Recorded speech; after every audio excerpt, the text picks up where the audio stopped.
Hey everyone, I'm here at the Melbourne Food Hub today. It's about 100 metres away from Farmall, so these guys are our neighbours, which is pretty cool, here at the Melbourne Innovation Centre. And today I'm going to speak with Miranda Sharp, who is the head of Melbourne Food Hub, and she's going to tell us all about why she loves local food so much, all of the amazing work that they're doing, and why we should get engaged with it. So let's go have a chat. It's going to be good.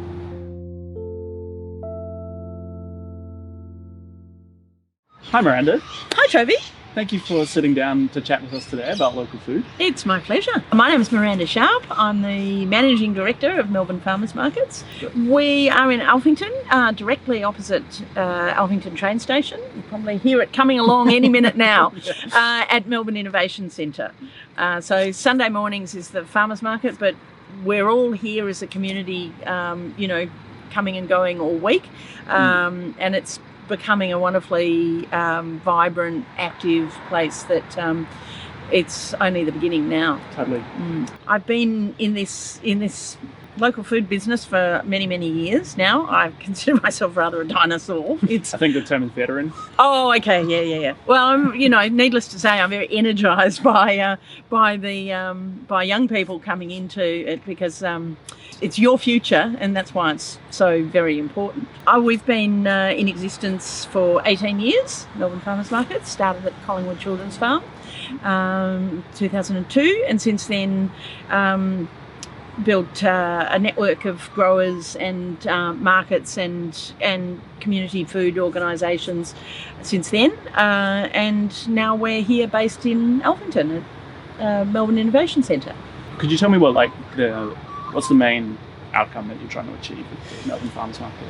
Our objective it's broad, but it's because it encompasses a lot, but it's connecting urban communities with Victorian farmers. And there are many ways to do that, and farmers markets are kind of a fixed point in regularity with providing the opportunity for that to happen. But there are many other ways and layers that come into it, and that's what's interesting, I think. This site that we're on, the Melbourne Innovation Centre, is the same site that Farmall are, so yeah. We're neighbours, which is cool. But it didn't always used to be such a food hub, right? It used to be kind of something else beforehand. Absolutely, it's got a long history in the neighbourhood as a quarry and a tip for many years. But this is a really exciting opportunity to reclaim a space for the community and to do something really positive and productive here, particularly around food. I think urban farming in a lot of ways is that's a core part of what it means to be urban farming, and practicing urban farming is reclaiming spaces and or finding underutilized spaces and making them productive. And that's what people at home in the resilience growing program are doing with their aquaponic setups. They're taking small spaces in their homes that otherwise may not be used for growing food, and they're now growing microgreens. Exactly right. And the layers of how people come together and create a system is probably what's developing more and more as the diversity in our system, and that's small scale, large scale, urban, regional, and all people. Yeah, because when we make a diverse food system and that everybody is contributing in smaller plots, the term I think is decentralized. Yeah. We create more food secure cities and more food resilient communities. That's right. We're looking after ourselves. We're able to look after ourselves more and contribute more with knowledge, with enthusiasm, even in interest, with learning more about the food system, and it means that we're probably more appreciative of the agricultural sector because we're growing. We're realising what an effort and challenge it is to actually produce food for people in the quantities that we need. When we have a little insight into it ourselves. Yeah, I think people are getting a taste for that at home now, growing their microgreens. Appreciation for things not always going to plan and nature having its own way in a lot of ways. That's right. Yeah, it does kind of make you realise how much inherent value food has. You get that, you start to look at food waste and really appreciate how much of an issue and a waste that actually is. Yeah, exactly. When 40% of our food in supermarkets goes... Sorry, those are two small brown dogs just greeting the neighbourhood for the morning. Yeah, well, that's obviously one of the layers. It's easy to just ignore it if we choose to. Thankfully, we're starting to appreciate and make change in order to address the problem. And it's another one of the things that we're doing here with the community of food organisations on site. Yeah, cool. So do you want to tell us a bit more about that and the community that exists here? Well, we're very thankful to be we're surrounding ourselves with good people, as the expression goes, Farmwell included, of course.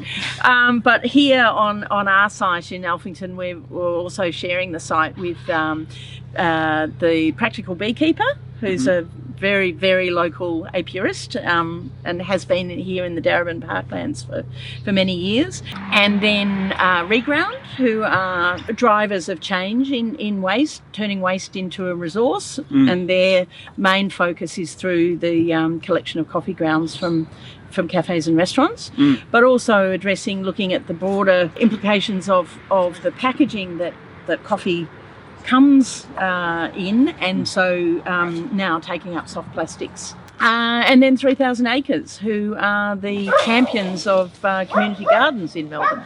So we're incredibly lucky to have that, and also Sustain, the Australian Food Network, who have all sorts of projects in urban agriculture and veggie bags into households. Awesome. It's quite a community. As well as a few others, honourable mentions as well.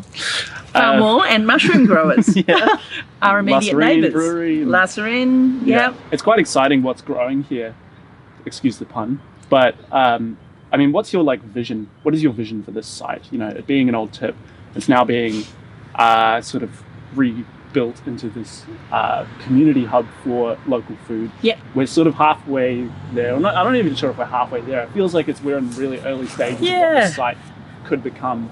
I think it starts to get exciting now. We've spent 2 years of doing the really hard slog, all the infrastructure under, putting power and water back into a site that's been degraded for near on 50 years. But now's our chance to sort of bring it together and have it much more visible in the neighbourhood, and invite new groups and different more diversity in order to really bring it to its full potential. And central to that, just recently, is we've just finished the build of the community kitchen. We're surrounded by all these amazing food projects that go from growing to distribution. So really central to those activities is somewhere that we gather and transform the food itself. This is, everything moves, so we can have workshops here that then gravitate, between the preparation space and the doing space, or that there can be someone doing their packaging or labelling down this end while someone else is using it, and then straight out into the event spaces. And so the farmers market happens here every Sunday morning, right? Every Sunday, yes. Yep. And we have there are about 30 to 35 different growers and food producers on site from across Victoria. Very quickly become quite an institution. Yeah. At the moment, there's incredible patience and understanding with the coronavirus restrictions and precautions in place. So it's fantastic to see how committed people are. Yeah, absolutely. For anyone at home who's in Melbourne, I encourage you to come down and visit the farmers market. Yeah. It's a lovely time, and you can get some great local produce. And actually, maybe that kind of leads us to our last point. What are some easy ways for people in the program to begin engaging with local food? Well, there's so much out there. I think it's a matter of being realistic about what you can take into your life, more little by little. So I think, something like having the resilience program in your home is a great way to sort of immerse yourself initially in what it is to watch and to enjoy and to get the reward of doing something for yourself. But whether you can extend further and further into growing and truly growing enough to feed your household is another thing altogether. But it doesn't take much to look at what's in our communities, whether it's a local grocer or a food swap or a bag system from a local organisation, or a farmer's market, as your first point, rather than the obvious, supermarket being the first and one-stop shop.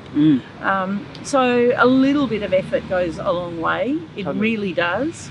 It does ripple effect back to the farming community and their regional communities. And we talk a lot about supporting one another.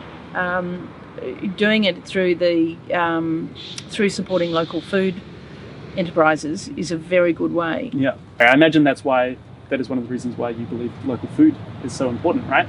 Absolutely. The connection between using food as the conduit between us as people is one of the joys of life. It's it not only is nourishing and delicious and in of itself, but the connection and the sort of subliminal education that comes along with learning about seasons, about regions, about culture, about language, about just the different things that people do with their food.